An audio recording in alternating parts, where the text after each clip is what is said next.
So I thought I would make a video. I've already made a few cages, but I thought, you know what? There's probably other people that are having the same problem.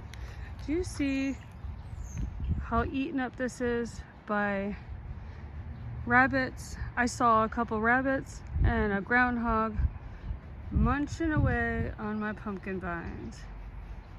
Look at that. Before they even get to vining.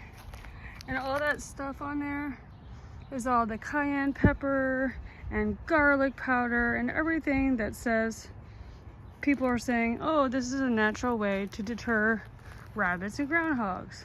No, it's not.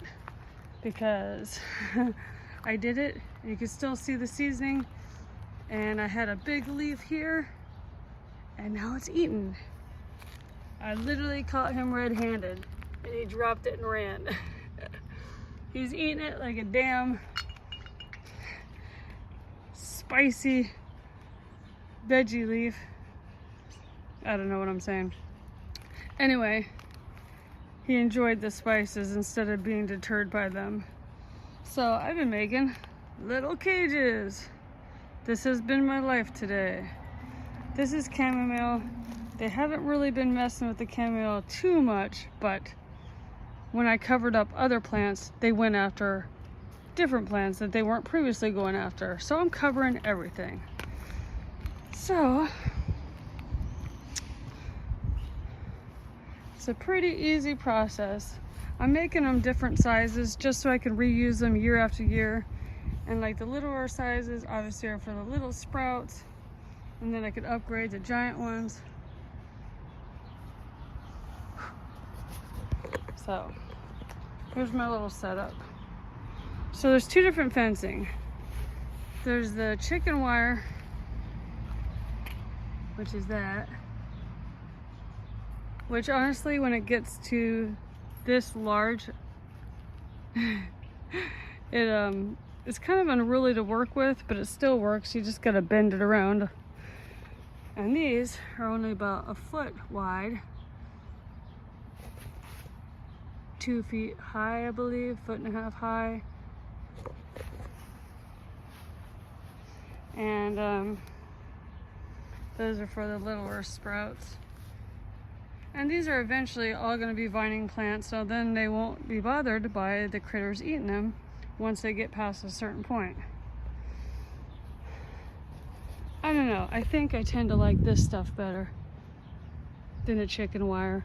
It's a little bit sturdier, more heavy duty, easier to bend and stay bent instead of all floppy when they get large. So, but I'm using what I have still in my garage before I get more stuff. So chicken wire it is. So you need some rocks because this stuff is super annoying and curly, and you just spread it open.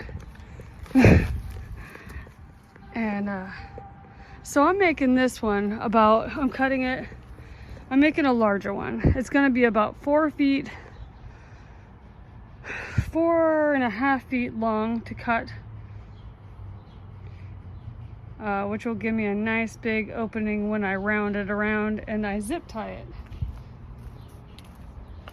I'm using, and I absolutely recommend gloves because this stuff will get you, especially when it curls back on you. But I'm using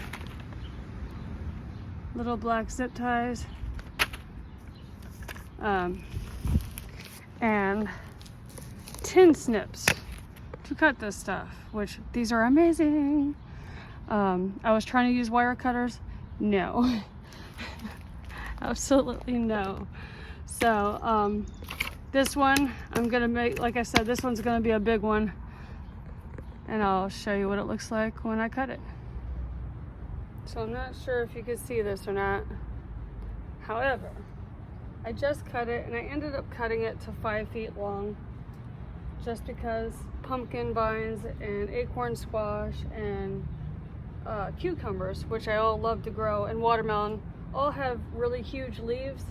So I'm just cutting them bigger, just knowing that they're gonna want to grow and billow out big leaves. and I want them to have space enough to grow and not get eaten. So, since this chicken wire is all floppy and wants to keep curling, you just gotta bend it, bend it, bend it. It took me a while to form and shape it so it doesn't just curl up like crazy.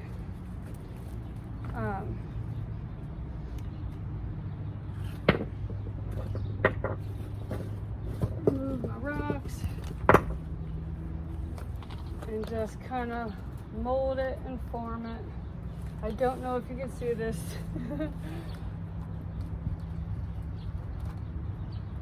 This is thin wire, so it's kind of hard to see in the bright sun anyway. And then I like to get a zip tie like right in the middle just to hold it together. And then you just keep manipulating it. And then you stake it into the ground, which I will show next. Ta-da! All right, so now I got my cage made and zip tied together. I usually use like 3 zip ties. And we're gonna do this baby right now without crushing the leaves. There we go. So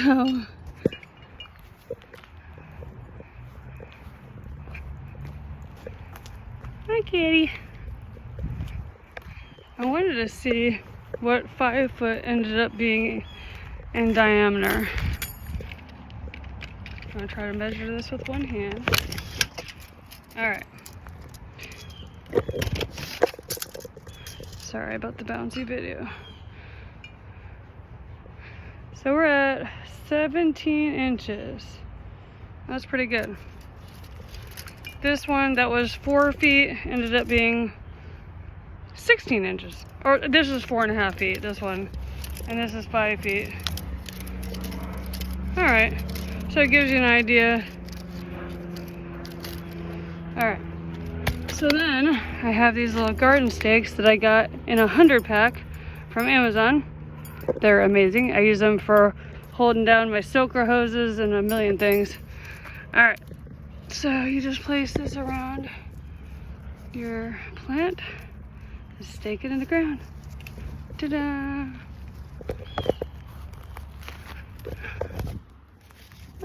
Don't crush the plant. Okay. And that's it. And then I actually thought, oops, I keep hitting my wind chimes.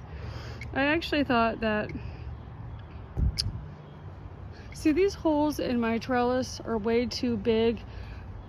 Because I actually thought about just wrapping this around and zip tying it to there and not forming a whole circle. But then I thought, you know what? I've seen these little rabbits. They're small enough to fit in here and just go right in and eat. So no. However, these are going to want to vine up here. So I actually thought, I mean, this is the first year I've tried this.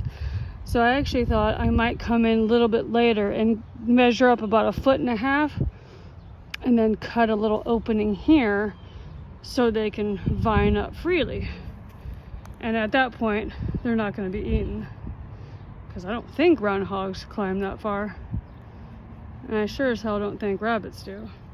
So I have one more to do over here.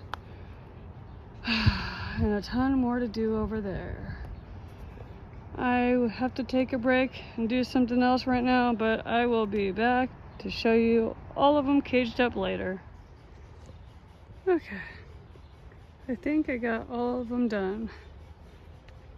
They're all different sizes for different plants. They don't look that pretty, but they sure are working already. This poor pumpkin has a flower, even though it's been eaten completely down. Goji berry has one over there. Oh, my chamomile. They don't mess with the strawberries.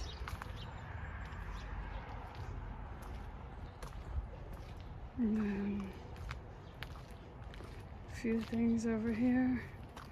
I'm hoping will come back, but they were pretty devastated because the groundhog and rabbits come in through the fence.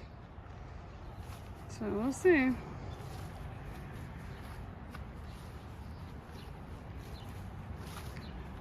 The cages aren't pretty, but these certainly are. Kind of wish I could get more of these to put around that whole area, because that would be way prettier. But for as many as I need, it would be super expensive, like $500 expensive. So I have to deal with the unattractive ones until I get slowly get more of those other ones. And they work. These are working. They're about 2 feet high. Working and looks way prettier. Okay, bye.